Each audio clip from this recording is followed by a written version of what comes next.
Sorry. Start by turning on the skillet. Medium-high heat, put it on a 6 out of 10. Scrape off any extra gristle, use a little olive oil. Spread it around. Throw a couple pieces of toast into the Breville. Before the skillet gets too hot, you can put in your egg whites. So if you want to measure how much egg whites you're putting in, put it on the scale, zero it out, pour it in, then measure it again. 6.9 ounces. If you're tracking, you can put that into your MyFitnessPal or whatever app you're using.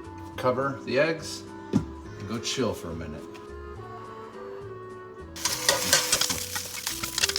I love cast iron. You just beat the shit out of it. It doesn't matter. You also don't have to wash them. You just scrape them off and leave them. They're perfect. They're great. Don't have chemicals baked in, the non-stick crap. It's just cast iron. But you do have to make sure you don't leave any water on it or they will rust. So if you're having water, you have to make sure it all boils off afterwards. Presto! Toast is done. Do you guys want butter on your toast? No. You don't want butter? Leave your butter out, it keeps it soft. It's not gonna go bad, it's salty as shit. Who's hungry? Do you guys want any hummus? Love you. My boy. Give Callie a hug.